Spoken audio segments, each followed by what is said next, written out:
El hombre más buscado de México estaba escondido en un pueblo turístico de cabañas y bosques de niebla, y el hombre que lo encontró tiene 3 balas en el cuerpo, 3 balas que le disparó el mismo cártel hace 6 años.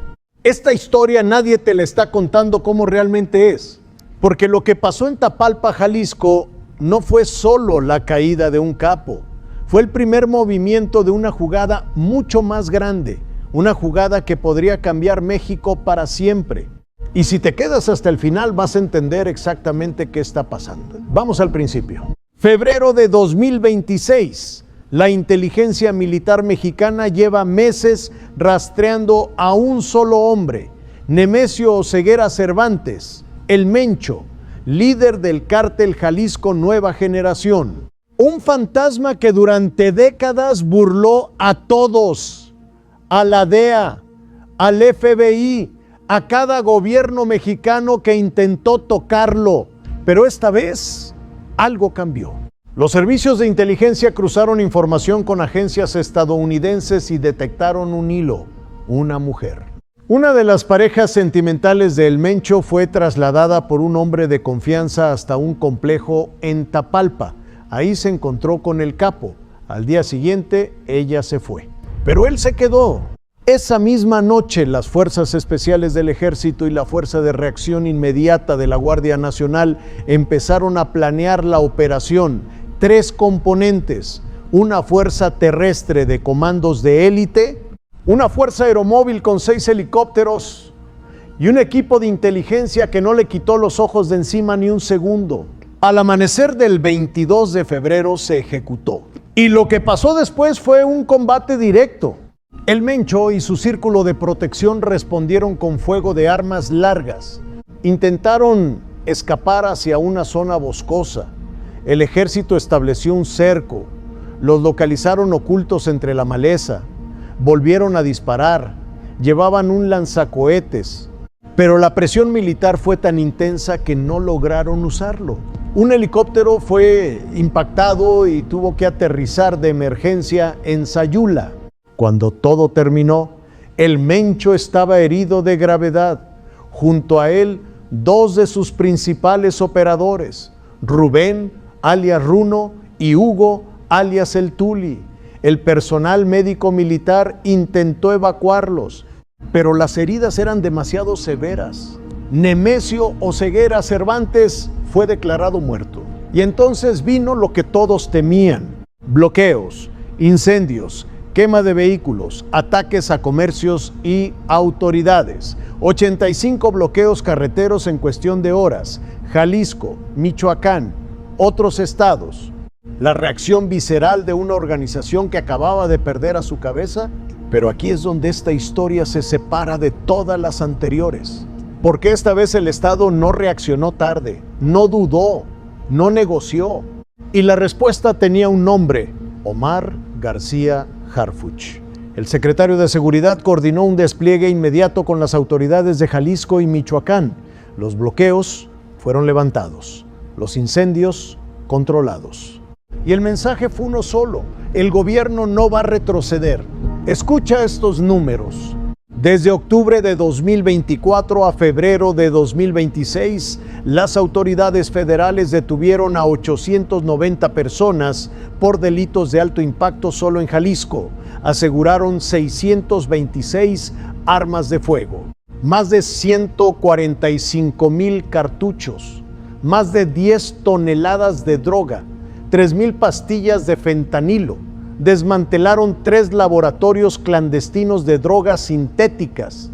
Y el dato más importante de todos: el homicidio doloso en Jalisco cayó un 47%. 47%. Pero la historia no termina ahí, porque apenas 2 semanas después de Tapalpa, García Harfuch apareció en la conferencia matutina desde Zapopan, Jalisco. Y esta vez no habló del pasado, habló del futuro. Plan Kukulcán. El nombre no es casualidad. Kukulcán, la serpiente emplumada, símbolo de poder y protección en la mitología mesoamericana. Y lo que lleva ese nombre es según los analistas, el operativo de seguridad más ambicioso en la historia de México. Casi 100,000 efectivos desplegados, 20,000 miembros de las Fuerzas Armadas, 55,000 agentes de seguridad federal, más elementos de seguridad privada, 33 drones de vigilancia militar, 24 aeronaves tácticas entre aviones interceptores y helicópteros Black Hawk, más de 2,000 vehículos militares, 378 vehículos de escolta para mandatarios y delegaciones extranjeras, 188 binomios caninos entrenados para detectar explosivos y narcóticos, sistemas antidrones, defensa del espacio aéreo, anillos de seguridad en estadios, hoteles, aeropuertos y zonas de aficionados, todo para un solo objetivo: que el mundo entero vea un México seguro cuando el partido inaugural de la Copa del Mundo se juegue en la Ciudad de México el 11 de junio de 2026. 3 sedes principales: Ciudad de México, Guadalajara y Monterrey. 7 sedes alternas: cooperación con Estados Unidos, Canadá, la FIFA y la Interpol. En el Zócalo capitalino instalarán la pantalla LED más grande de todas las ciudades anfitrionas del Mundial, 510 metros cuadrados, capacidad para 60,000 personas al día. Una asistencia acumulada que podría superar los 2.2 millones. Ahora para un momento y piensa en lo que estás viendo. El mismo hombre que coordinó la caída del narcotraficante más buscado del país es el mismo que presenta el operativo de seguridad más grande de la historia. Y la conferencia donde se anuncia ese plan se hace exactamente en el estado que 2 semanas antes estaba ardiendo en bloqueos. Eso no es coincidencia, eso es un mensaje. Y aquí viene lo que casi nadie se atreve a decir en voz alta. Omar García Harfuch ya no es solo el secretario de Seguridad. Las encuestas lo colocan como el favorito absoluto para la candidatura presidencial de Morena en 2030.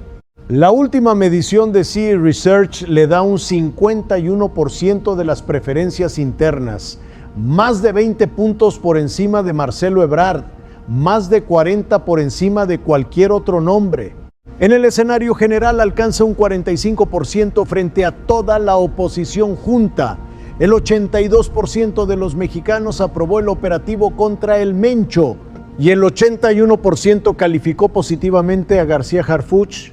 Pero hay algo que no aparece en las encuestas y que pesa más que cualquier número: la historia personal. Porque García Harfuch no es un político que se metió en temas de seguridad.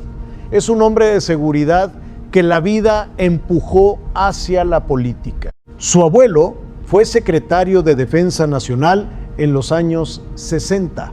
Su padre fue senador y aspirante presidencial. Y Omar, con apenas 44 años, carga ese linaje de tradición militar y poder político.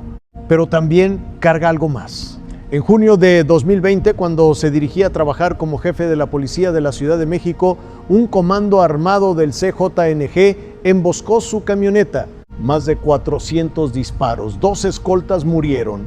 Una persona inocente que pasaba por ahí también. Él sobrevivió con 3 balas en el cuerpo. Desde ese día vive dentro de instalaciones militares y ahora, 6 años después, el cártel que intentó matarlo acaba de perder a su líder en un operativo que él coordinó. Lee eso otra vez. El cártel que intentó asesinarlo perdió a su jefe máximo bajo sus órdenes. Hay quienes dicen que esto es exactamente lo que México necesita. Un hombre que conoce al enemigo porque el enemigo lo ha buscado personalmente. Alguien que baja los homicidios con estrategia real, no con discursos, no con abrazos, con resultados que se pueden medir, pero también hay quienes ven peligro. Lo señalan como demasiado cercano a Washington. Cuestionan su papel en la entrega de más de 90 reos de alta peligrosidad a Estados Unidos fuera del esquema formal de extradición. Lo llaman el hombre de confianza de los gringos, y en la política mexicana esa etiqueta puede abrirte la puerta más grande del país o cerrártela para siempre. También está la sombra de Ayotzinapa, Un informe de la Comisión de la Verdad señaló que García Harfuch asistió a reuniones donde se discutió la versión oficial del caso. Él lo ha negado, no ha sido acusado de nada. Pero la sombra existe. Y en política las sombras matan carreras. Aún así, los números no mienten. El 78% de los mexicanos aprueba las acciones del gobierno contra el narcotráfico. La extorsión en Jalisco bajó un 26%. Las detenciones se multiplican. Los laboratorios caen. Y el hombre detrás de todo eso camina cada día con más fuerza hacia un solo destino. Hoy, en marzo de 2026, México está en un punto de inflexión que no había vivido en décadas. El líder del CJNG está muerto. Un operativo sin precedentes se activa para blindar al país ante los ojos del mundo. Y el hombre que diseña todo eso ya mide más de 50 puntos en las encuestas internas de su partido. La pregunta no es si García Harfuch cambió la seguridad de México. Eso ya lo respondieron los números. La pregunta real es otra, la que nadie hace en voz alta pero todos piensan. Si el operativo más importante de su carrera no fue el de Tapalpa, no fue el Plan Kukulcán, sino el operativo silencioso, metódico, calculado que está montando para llegar a la silla presidencial en 2030, y si ese operativo tiene éxito, nada en este país volverá a ser igual. Ahora dime tú, con una sola palabra, ¿lo que hace Harfuch es estrategia o es ambición? Déjalo en los comentarios.